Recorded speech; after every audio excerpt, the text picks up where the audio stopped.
हम chapter number 11 homeostasis को discuss कर रहे हैं। प्रीवियस लेक्चर में हमने होम्योस्टेसिस इन प्लांट्स को डिस्कस किया था, फिर उनमें एनवायरनमेंट के हिसाब से एडजस्टमेंट्स चेक की थी। आज का जो हमारा टॉपिक है that is homeostasis in humans.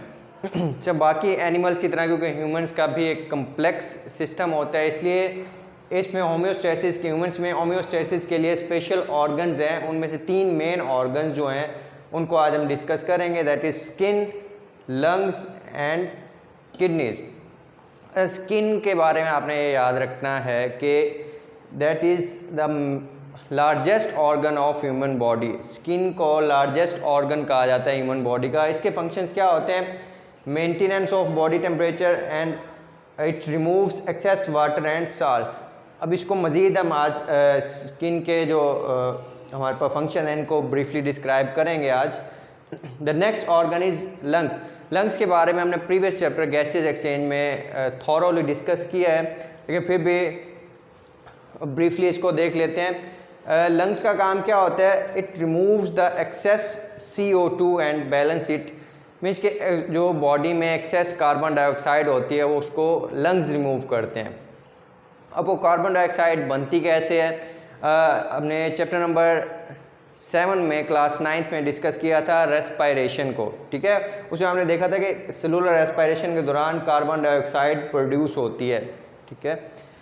अब वो कार्बन डाइऑक्साइड जैसे सेल्स में प्रोड्यूस होती है, सेल्स में प्रोड्यूस होने के बाद वो टिश्यू फ्लूइड्स में जाती है, टिश्यू फ्लूइड से वो ब्लड में अब्जॉर्ब होती है, ब्लड उसे ट्रांसपोर्ट करता है लंग्स की तरफ, ठीक है, और लंग्स उसे एयर के थ्रू हमारी बॉडी से आउट बाहर भेज देते हैं, ठीक है। The third organ is kidney. Kidney के बेसिकली 2 मेन फंक्शन होते हैं। जो पहला है दैट इज़ यूरिन फॉर्मेशन और second one is blood filtration, ठीक है। ब्लड फिल्ट्रेशन का क्या मतलब है कि जो ब्लड में एक्स्ट्रा वेस्ट मटेरियल है, मेटाबॉलिक वेस्ट है, मतलब जो मेटाबॉलिज्म के दौरान वेस्ट प्रोड्यूस होते हैं उनको ब्लड से फिल्टर करके यूरिन की फॉर्म में बॉडी से एक्सक्रीट कर दिया जाता है। किडनी के बारे में इस चैप्टर में हमने डिटेल से डिस्कस करना है। आज जो हमारा मेन टॉपिक है जिसको हमने ब्रीफली डिस्क्राइब करना है दैट इज़ स्किन। अब स्किन की 2 लेयर्स होती हैं, ठीक है। पहली को बोलते हैं एपिडर्मिस और दूसरी को बोलते हैं डर्मिस। अब एपिडर्मिस आउटर लेयर होती है। एपी का मतलब जो बेसिकली होता है दैट इज अबव,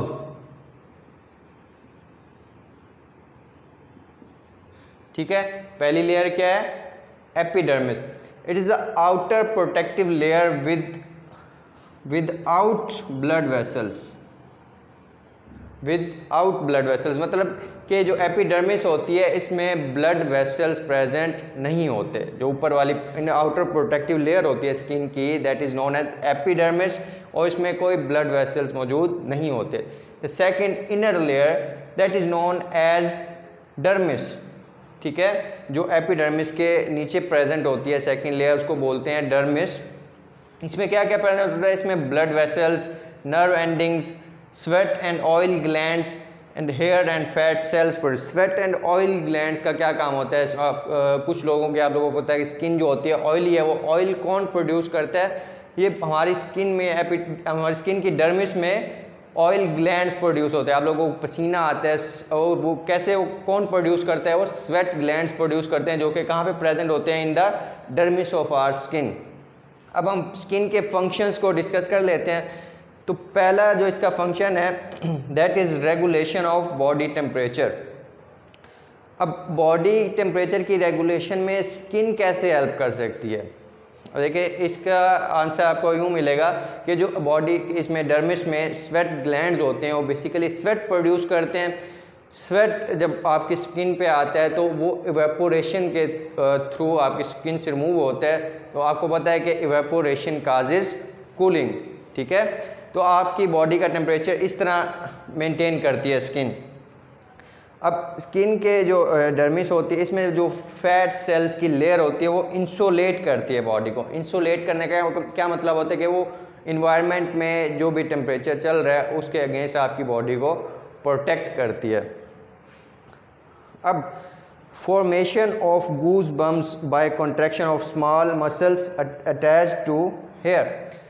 समटाइम्स आप किसी भी फेयर की कंडीशन में देखें या आप किसी ऐसी जगह पे जाते हैं जहाँ पे बहुत ज़्यादा कूल ब्रीज या ठंडी हवा चल रही है, तो आप देखते हैं क्या आपके जो बाल होते हैं बाजू पे, जिस्म पे जो बाल होते हैं वो क्या हो जाते हैं, कॉन्ट्रैक्ट हो जाते हैं। इसे कहते हैं रोंगटे खड़े होना, ठीक है। वो कॉन्ट्रैक्ट हो जाते हैं। उससे बेसिकली होता क्या है कि वो आपकी बॉडी को इंसुलेट कर रहे होते हैं, आपकी बॉडी को वार्मथ दे रहे होते हैं, ठीक है। अब जो मेटाबॉलिक वेस्ट हैं, जिसमें हमारी बॉडी में मेटाबॉलिज्म हो रहे हैं, मेटाबॉलिक रिएक्शंस हो रहे हैं, एनाबॉलिज्म और कैटाबॉलिज्म के जो रिएक्शंस हो रहे हैं, उनमें different waste like urea, uric acids वगैरह प्रोड्यूस होते हैं, ठीक है। वो भी इन स्वेट के ज़रिए हमारी बॉडी से रिमूव कर दिए जाते हैं, ठीक है। हमारी बॉडी से डिफरेंट तरीके से वेस्ट रिमूव किए जाते हैं। एक तो किडनीज़ भी रिमूवल ऑफ वेस्ट में हेल्प करती हैं बाय यूरिन फॉर्मेशन, और दूसरा जो स्किन है, स्किन कैसे हेल्प करती है वेस्ट के रिमूवल में, बाय प्रोड्यूसिंग द स्वेट, ठीक है।